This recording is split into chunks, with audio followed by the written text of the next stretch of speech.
بسم اللہ الرحمن الرحیم۔ ناظرین کرام السلام علیکم ورحمۃ اللہ تعالی وبرکاتہ۔ حضرت داؤد علیہ السلام، آپ علیہ السلام نبوت و سلطنت کے جامع پیغمبر تھے۔ خوف خدا، تقوی، عاجزی و انکساری اور عبادت و ریاضت کے اوصاف سے مالا مال تھے۔ یہاں آپ علیہ السلام کی مبارک زندگی میں رونما ہونے والے اہم واقعات کو اس ویڈیو اور اگلی ویڈیو میں بیان کیا جائے گا۔ آپ حضرات سے گزارش ہے کہ پورا ویڈیو ضرور دیکھیں اور سنیں اور اس سے عبرت و نصیحت حاصل کریں۔ حضرت داؤد علیہ السلام کے واقعات کے قرآنی مقامات۔ آپ علیہ السلام کا اجمالی ذکر خیر قرآن پاک کی متعدد صورتوں میں ہے، جبکہ تفصیلی تذکرہ در ذیل 6 صورتوں میں کیا گیا ہے۔ نمبر 1، سورہ بقرہ آیت نمبر 65، 66، 251، سورہ مائدہ آیت 78 تا 81، سورہ اعراف آیت 163 سے 166، سورہ انبیاء آیت 78 سے 80، سورہ سبا آیت 10 سے 11، سورہ صاد آیت 17 سے 26۔ حضرت داؤد علیہ السلام کا تعارف، نام و نسب۔ آپ علیہ السلام کا مبارک نام داؤد اور نسب نامہ یہ ہے: داؤد بن عیسیٰ بن عبید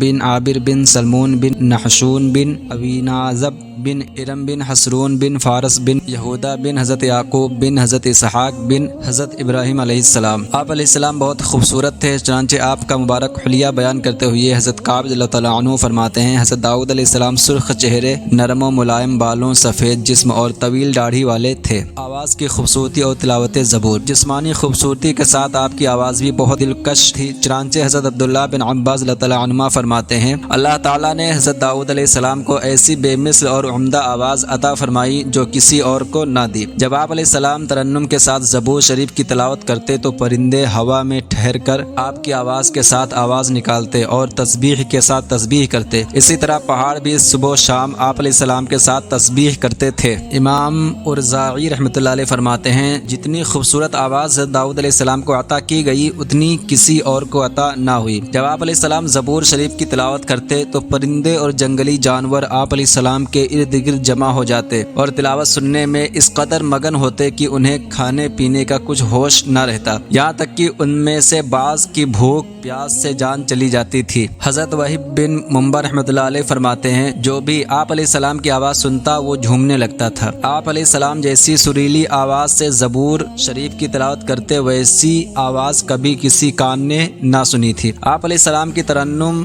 سے بھرپور آواز سن کر جن و انس، پرندے اور مویشی ایسے مگن ہو جاتے کہ ان میں سے بعض بھوک کی وجہ سے مر جاتے۔ آواز کی خوبصورتی کے علاوہ آپ علیہ السلام میں یہ خصوصیت بھی تھی کہ آپ بہت کم وقت میں پوری زبور شریف کی تلاوت مکمل کر لیتے تھے، جیسا کہ نبی کریم صلی اللہ علیہ وسلم نے ارشاد فرمایا: حضرت داؤد علیہ السلام پر قرأت آسان کر دی گئی تھی۔ آپ علیہ السلام گھوڑے پر کاٹھی ڈالنے کا حکم دیتے اور گھوڑا تیار ہونے سے پہلے زبور پڑھ لیتے تھے۔ زبور شریف وہ آسمانی کتاب ہے جو اللہ تعالیٰ نے حضرت داؤد علیہ السلام پر نازل فرمائی۔ ارشاد باری تعالیٰ ہے: وَآتَيْنَا داؤد زبورا، اور ہم نے داؤد کو زبور عطا فرمائی۔ اس مقدس کتاب میں 150 صورتیں تھیں، سب میں دعا، اللہ تعالیٰ کی ثنا اور اس کی تمحید و تمجید کا بیان ہے، نہ اس میں حلال و حرام کا بیان ہے، نہ فرائض اور نہ ہی حدود و احکام کا۔ اس کتاب کا کچھ مضمون قرآن پاک میں بھی بیان کیا گیا، چنانچہ فرمان باری تعالیٰ ہے: وَلَقَدْ كَتَبْنَا فِي الزَّبُورِ مِن بَعْدِ الذِّكْرِ أَنَّ الْأَرْضَ يَرِثُهَا عِبَادِيَ الصَّالِحُونَ، اور بے شک ہم نے نصیحت کے بعد زبور میں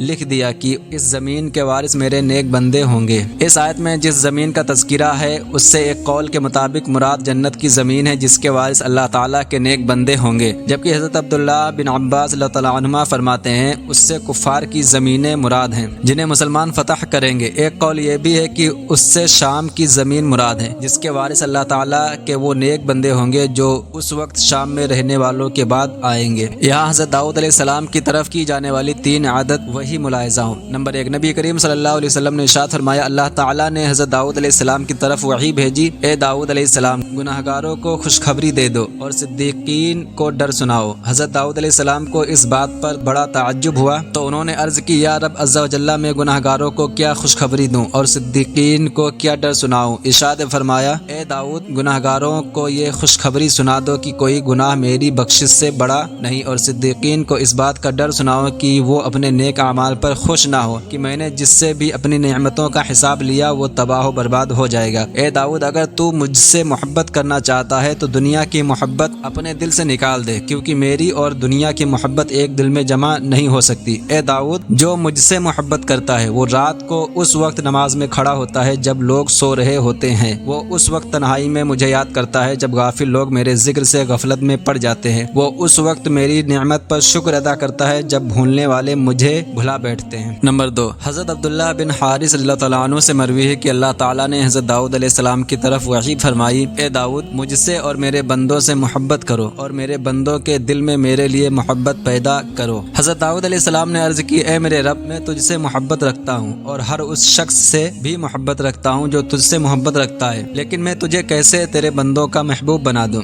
ارشاد فرمایا، ان کے سامنے میرا ذکر کیا کرو تو وہ میرا ذکر اچھے الفاظ سے ہی کریں گے۔ نمبر 3، حضرت ابو عثمان الجاعد رحمۃ اللہ علیہ سے مروی ہے کہ حضرت داؤد علیہ السلام نے عرض کی، اے اللہ، جو خالص تیری رضا کے لیے غم زدہ کی تعزیت کرے اس کی جزا کیا ہے؟ ارشاد فرمایا، میں اسے لباس تقوی پہناؤں گا۔ عرض کی، خالص تیری رضا کے لیے جنازہ کے ساتھ چلنے والے کی جزا کیا ہے؟ ارشاد فرمایا، میں اس کے جنازے کے ساتھ فرشتوں کو چلاؤں گا اور عالم ارواح میں اس کی روح پر رحمتیں بھیجوں گا۔ عرض کی، اے اللہ، خالص تیری رضا کے لیے یتیموں اور مسکینوں کا سہارا بننے والے کی جزا کیا ہے؟ ارشاد فرمایا، جس روز میرے عرش کے سائے کے علاوہ کوئی سایہ نہ ہوگا اس دن اسے میرے عرش کا سایہ نصیب ہوگا۔ عرض کی، تیرے خوف و خشیت سے رونے والے کی جزا کیا ہے؟ ارشاد فرمایا، بڑی گھبراہٹ کے دن اسے امان دوں گا اور اس کا چہرہ جہنم کی گرمی سے محفوظ رکھوں گا۔ عبادت و ریاضت، حضرت داؤد علیہ السلام عبادت و ریاضت میں بھی انتہائی اعلیٰ مقام رکھتے تھے، چنانچہ حضرت ابو دردہ رضی اللہ تعالیٰ عنہ فرماتے ہیں، حضور اقدس صلی اللہ علیہ وسلم جب حضرت داؤد علیہ السلام کا تذکرہ کرتے تو فرماتے وہ بہت عبادت گزار انسان تھے۔ آپ علیہ السلام کے روزے اور نماز کے بارے میں حضور پنو صلی اللہ علیہ وسلم نے ارشاد فرمایا، اللہ تعالیٰ کو حضرت داؤد علیہ السلام کے نفلی روزے سب روزوں سے زیادہ پسند ہے۔ ان کا طریقہ یہ تھا کہ وہ ایک دن روزہ رکھتے اور ایک دن چھوڑ دیتے تھے۔ اللہ تعالیٰ کو حضرت داؤد علیہ السلام کی نفل نماز سب نمازوں سے زیادہ پسند ہے۔ وہ آدھی رات تک سوتے، تہائی رات عبادت کرتے، پھر باقی چھٹا حصہ سوتے تھے۔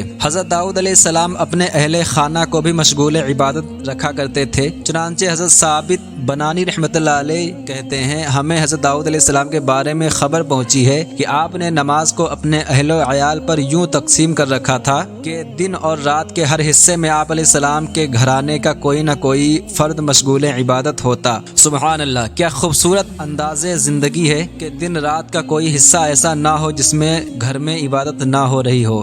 دعا بھی عبادت بلکہ عبادت کا مغز ہے اور ثنا بھی دعا ہے۔ حضرت داؤد علیہ السلام اس عظیم عبادت کا بھی خاص شغف رکھتے تھے، چنانچہ آپ علیہ السلام کی مانگی ہوئی 4 دعائیں ملاحظہ ہوں۔ نمبر 1، اے اللہ، تو پاک ہے، تو میرا رب ہے، عرش کے اوپر تیری ہی سلطنت و بادشاہی ہے، تو نے آسمانوں اور زمین میں موجود ہر چیز پر اپنی خشیت لازم کر دی ہے، تو تیری مخلوق میں قدر و منزلت کے اعتبار سے وہی زیادہ تیرے قریب ہے جو سب سے زیادہ تجھ سے ڈرتا ہے۔ اس بندے کے پاس کچھ علم نہیں جو تجھ سے ڈرتا نہیں، اور اس میں کوئی دانائی نہیں جو تیرے حکم کا پابند نہیں۔ نمبر 2، حضرت داؤد علیہ السلام دن میں 3 بار یہ دعا کرتے، اے اللہ، اس دن میں تو نے میرے لیے جو آزمائش مقدر کی ہے اس سے مجھے نجات عطا فرما، اور اے اللہ، تو نے اس دن میں جو بھلائی نازل کی ہے مجھے بھی اس میں حصہ عطا فرما۔ آپ علیہ السلام شام میں بھی اسی طرح دعا کرتے اور اس دعا کے بعد آپ علیہ السلام نے کوئی ناپسندیدہ معاملہ نہیں دیکھا۔ نمبر 3، اے اللہ، میں تیری پناہ چاہتا ہوں اس مال سے جو مجھ پر فتنہ ہو، اور اس اولاد سے جو مجھ پر وبال ہو، اور اس بد خلق عورت سے جو بڑھاپے سے پہلے بوڑھا کر دے، اور میں تیری پناہ چاہتا ہوں اس برے پڑوسی سے جس کی آنکھیں میرے معاملات کو دیکھیں اور اس کے کان میری باتیں تو سنیں، لیکن اگر وہ کوئی اچھائی دیکھے تو اسے دبا دے اور برائی دیکھے تو اسے لوگوں پر ظاہر کر دے۔ نمبر 4، اے اللہ، مجھے ایسا محتاج نہ بنانا کہ تجھے بھول جاؤں، اور ایسا مالدار بھی نہ بنانا کہ تجھ سے سرکش ہو جاؤں۔ محتاجی اور مالداری دونوں اللہ عز و جل سے دوری اور گناہوں میں پڑنے کا سبب بن سکتے ہیں، اسی لیے حضرت داؤد علیہ السلام نے دوسروں کی تعلیم کے لیے اور عاجزی کے طور پر یہ دعا مانگی۔ غربت و امیری کی ایسی کیفیت سے بچنے کے حوالے سے نبی کریم صلی اللہ علیہ وسلم نے بھی بہت خوبصورت رہنمائی فرمائی ہے۔